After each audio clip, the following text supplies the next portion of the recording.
But that ocean belongs to me. Because where is my ocean? I am entitled to that ocean. In future, we are going to have wars to see how to unite.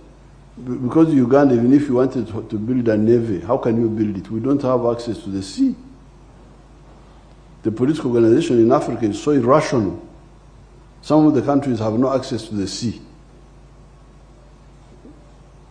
For economic purposes, but also for defense purposes, you are stuck. How do I export my products? That's why we have got endless discussion with Kenya, then this one stops, then another one comes, then the railway, the pipeline, the what, we discuss.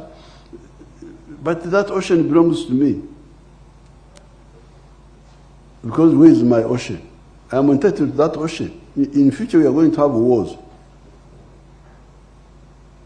In the future, we are going to have wars. How can you say that you are in a block of flats, that the compound belongs to only the flats on the ground floor, that the compound belongs to the whole block. All the flats are entitled to the compound. Yeah. There's no way you can say, so may I just watch these people, you are really endangering yourself. How can you have a situation like this? Uganda is landlocked inside here. But where is my ocean? My ocean is the Indian Ocean. So, no, it belongs, really, me. I'm on the top floor of the block. And then you say the compound belongs only the ones on the ground floor. This is madness. Thank you for watching Nang page. This is Vincent in today's video.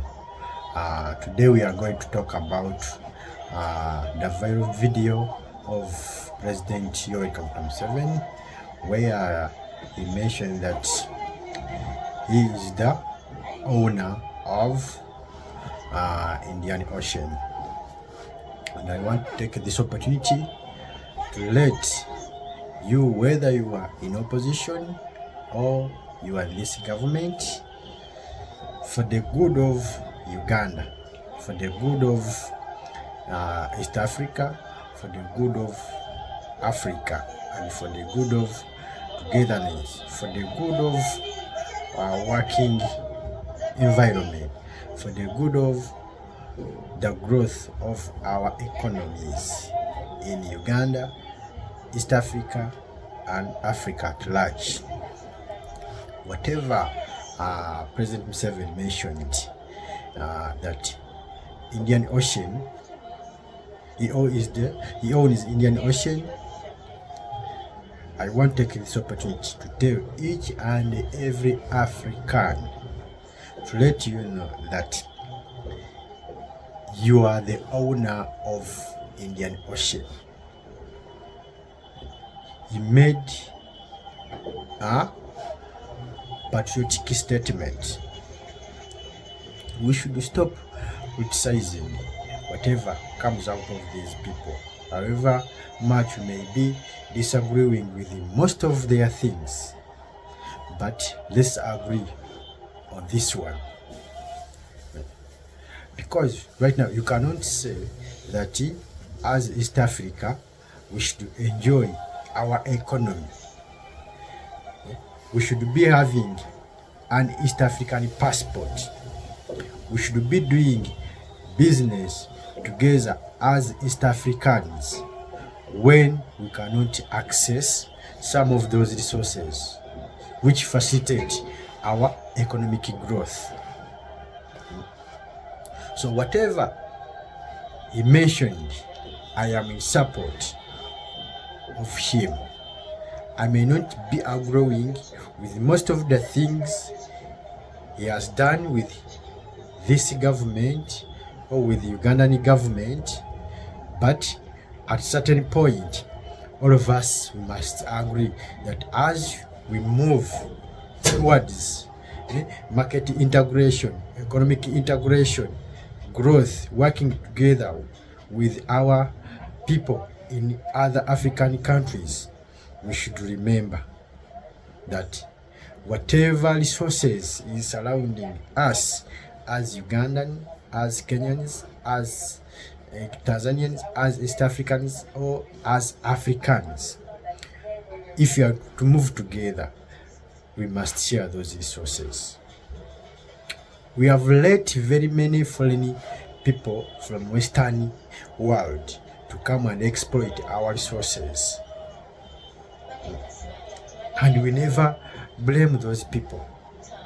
There is a way they cover themselves in a way of coming to us, to help us, and all this, but in return, whatever they take from us, we shall never be able to recover it unless we've started sharing the little we can explore.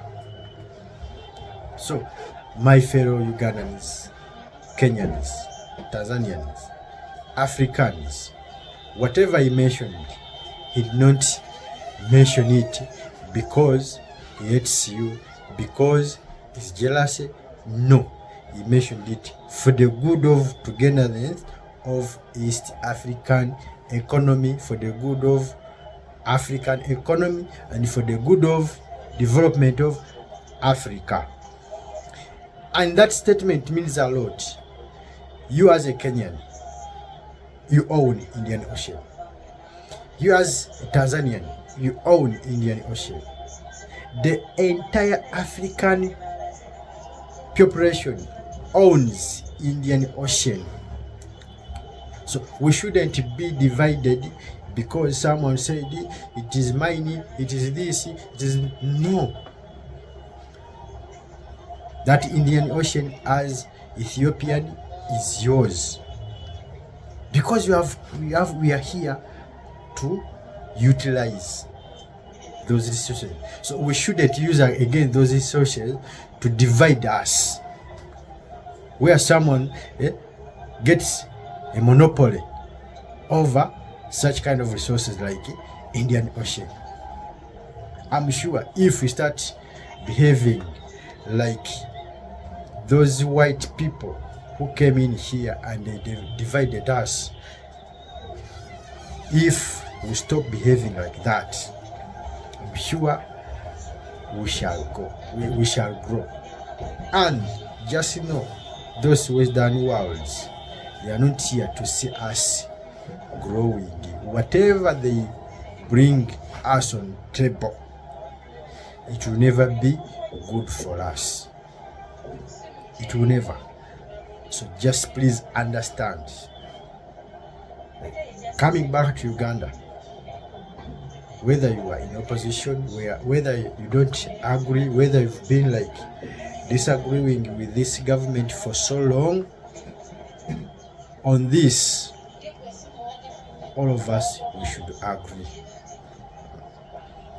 Because if you have access to Indian Ocean, it means most of our goods that we do import and export, let's say import, the cost of importing those things using that Indian Ocean will reduce, because these other countries, they will not be in a position to charge us to use Indian Ocean.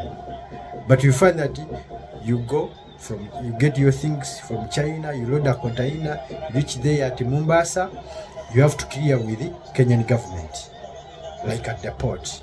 Then from the Kenyan government, that road where you pass and you come to Uganda, all those roads you have to pay for it. So by the time those merchandise, those items you are trying to import to Uganda will be at a higher price, which means now if you're in the opposition or you are this government, you're going to feel the heat. So it is high time to remind our fellow Ugandans, our fellow Kenyans, our fellow Tanzanians, our fellow Africans, that we need togetherness in this if we are to grow. And whatever the message he passed as a wise man he saw something and he had to mention about it. And it's a reminder that it's high time we start fighting for our resources not from Africa to Africa, but from Africa, from European controllers to Africa. Because I can't be holding right now, I can't be holding an East African passport. I go to China, I buy my items, then coming back on the port, Mombasa, I have to pay, for using the Indian Ocean. I reach Mombasa, I have to clear. Then again, entering Uganda, I have to clear. For what? For what? So all of us who are in ECC, East African Community something, we should agree that all of us, as we agreed, as we sat on the table and designed those structures and designed those coalitions, and we designed those agreements, and we designed whatever we designed for the good of East Africa, let Mr. Museveni's statement be a reminder that we did not sign all those things for granted, to appear in news, to show other people that we are in good terms, yet on the ground things are different. I sign out.